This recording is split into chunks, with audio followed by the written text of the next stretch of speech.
Hello दोस्तों, मेरा नाम है आमिर खान और आप देख रहे हो मेरा यूट्यूब चैनल। और आज मैं आपको बताने वाला हूं इन्वर्टर किस तरह से रिपेयरिंग किया जाता है। हालांकि मैंने ग्राहक के घर गया था, उन्होंने कहा था कि हमारी बैटरी चार्ज नहीं हो रही है, हमारा इन्वर्टर बिल्कुल भी रन आउट नहीं कर रहा है, तो आप इसे ले जाइए। तो मैंने वहां से उठा करके लेके आ गया हूँ। अब यहाँ पर देखूँगा इसके अंदर क्या मिस्टेक है, तो आप लोगों को पूरी गाइड करूँगा इसके अंदर क्या मिस्टेक है क्या नहीं है। हालाँकि ये पुराने ज़माने वाला जो स्क्वायर वेव इन्वर्टर आता था 850 VA का, ये वो इन्वर्टर है और इसे काफ़ी टाइम हो चुका है इन्वर्टर को लगाए हुए। इसे मैं दूसरी मरतबा रिपेयरिंग कर रहा हूँ। तो इसके अंदर क्या मिस्टेक है वो मैं आपको बताने वाला हूँ। मेरी पिछली वीडियोस को नहीं देखा है तो आप ज़रूर जाके देखिए, डिस्क्रिप्शन और ऊपर लिंक है आपके, और पीछे आप आराम से वीडियोस को देख सकते हैं। सबसे पहले आप इस वीडियो को ज़रूर देखें। तो हम वीडियो को स्टार्ट करते हैं। मैंने बैटरी के कनेक्शन तो कर दिए हैं। अब यहाँ पर चार्जिंग लगा के देखता हूँ आखिर इसके अंदर क्या मिस्टेक आ रही है। ऑन करके देखता हूँ, यहाँ पर तो कोई इंडिकेशन नहीं आ रहा है, लेकिन मैं सॉकेट के अंदर पिन डाल के देखता हूँ। आपको थोड़ी सी आवाज़ आ रही होगी जलने की, तो मुझे लगता है इसके कार्ड को यहाँ पर देखिए, इंडिकेशन तो ऑन हो गया है। अब देखते हैं अंदर क्या होता है इसके।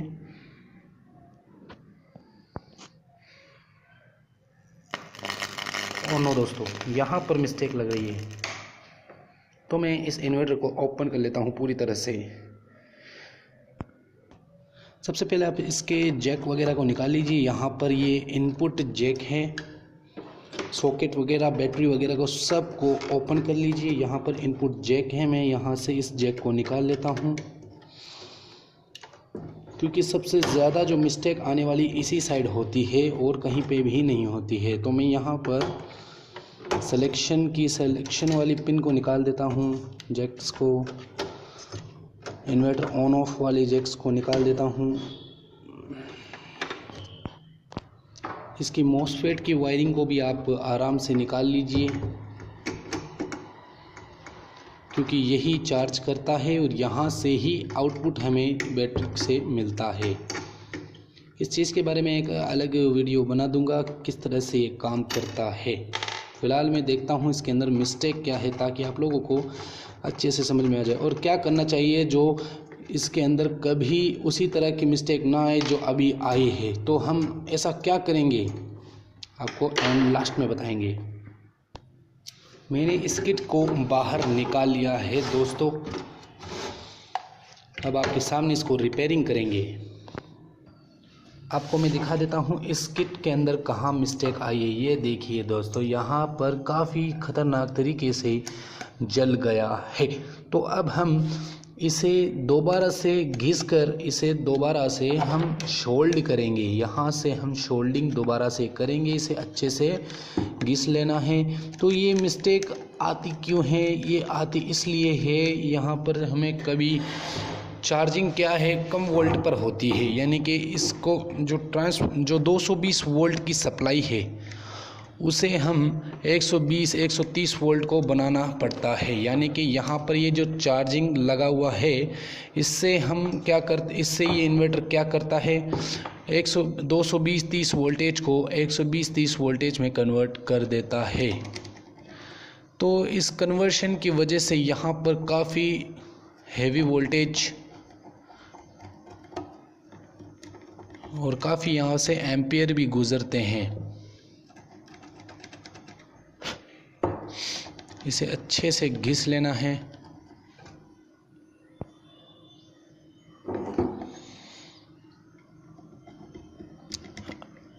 वीडियो अगर अच्छी लगे तो लाइक कर देना। हालांकि ये वीडियो आपको पसंद आए या ना आए, क्योंकि काफ़ी सारी ऐसी वीडियोस यूट्यूब पर ऑलरेडी मौजूद हैं।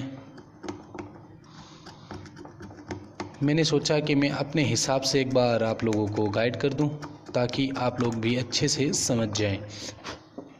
इसे अच्छे से घिस लें और ताकि फिर शोल्डिंग से आप अच्छे से इसे शोल्डिंग कर दें।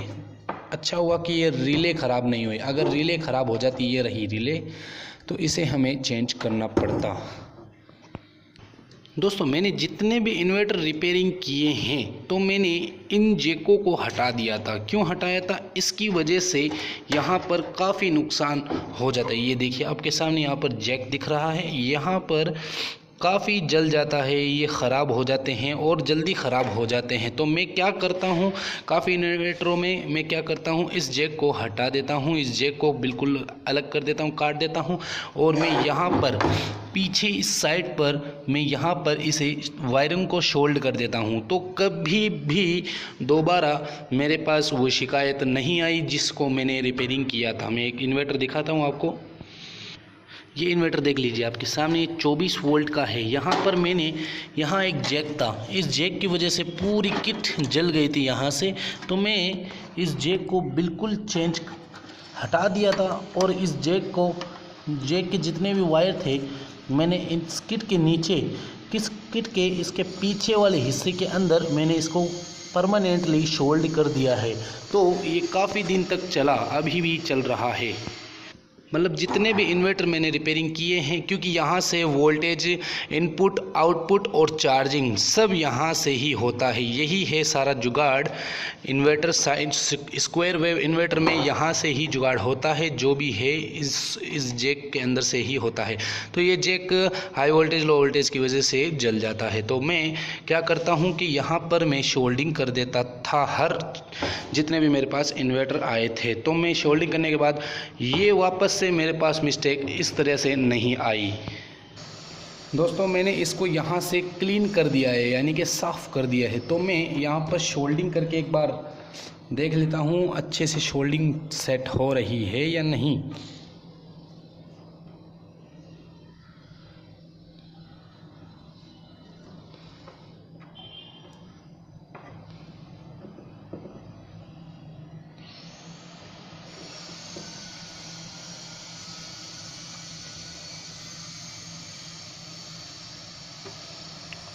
अच्छे से आपको शोल्डिंग कर लेनी है और शॉर्ट का ध्यान रखना है, कहीं पे शॉर्ट ना हो। ये शोल्डिंग जहाँ से जलाए वहाँ से शोल्डिंग करनी तो है, लेकिन थोड़ी आगे भी कर दीजिए ताकि भविष्य में ये आगे से भी नुकसान ना हो। ये दोनों शोल्डिंग शॉर्ट है, इसलिए मैं यहाँ पर शॉर्ट कर देता हूँ अच्छे से इनको।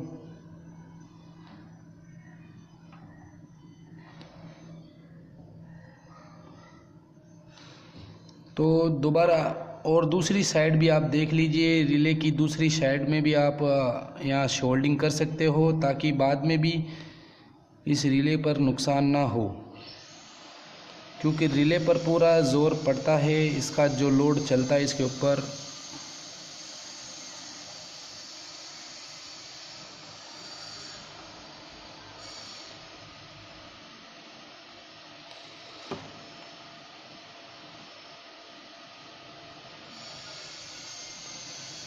दोबारा से आप अच्छे से इसकी शोल्डिंग कर दीजिए। जहाँ पर आपको बेकार लग रहा है वहाँ आप शोल्डिंग दोबारा कर दीजिए।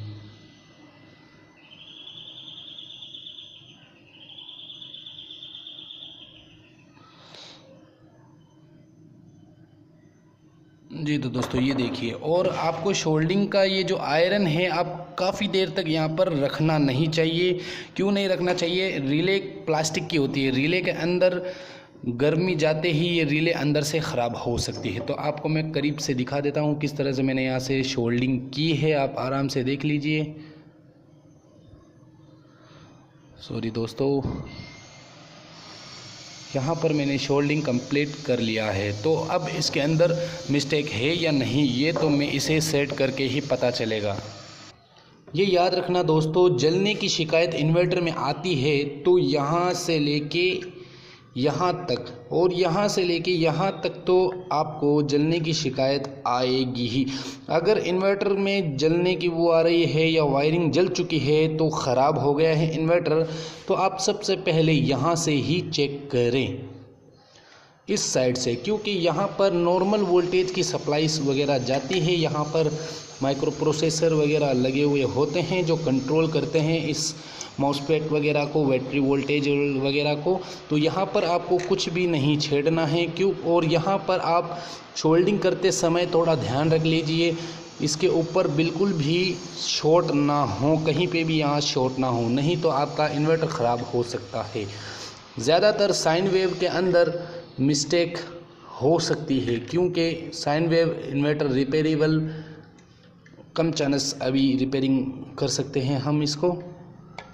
और स्क्वायर वेव अच्छे से आप रिपेयरिंग कर सकते हो।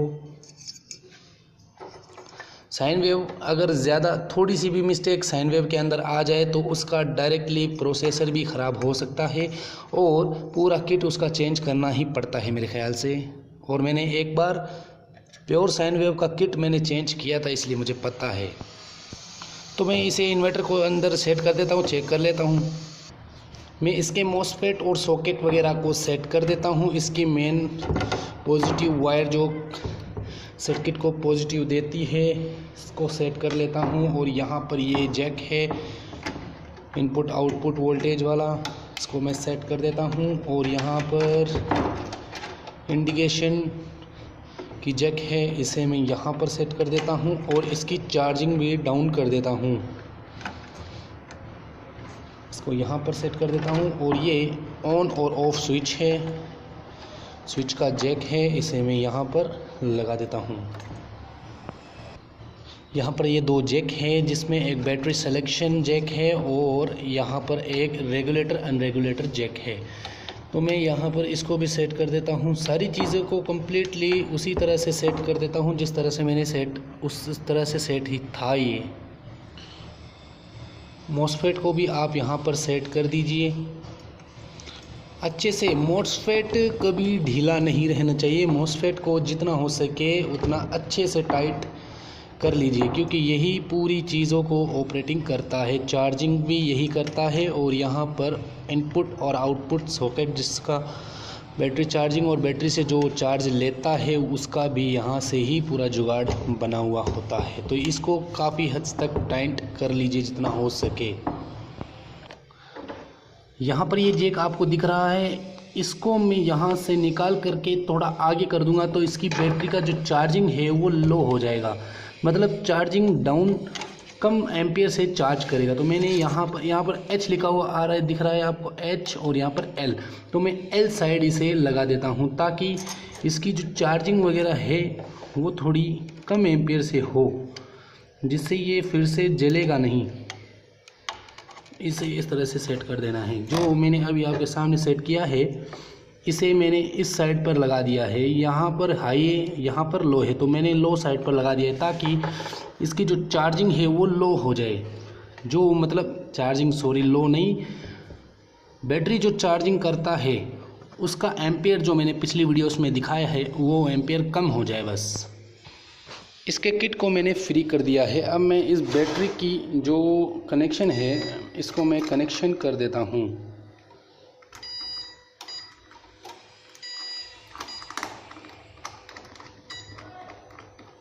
मैंने इसे टाइट कर दिया है। आपके सामने इन्वर्टर भी ऑन हो गया है। इन्वर्टर तो आपके सामने ऑन हो गया। अब चार्जिंग देखनी है हमको हो रही है या नहीं।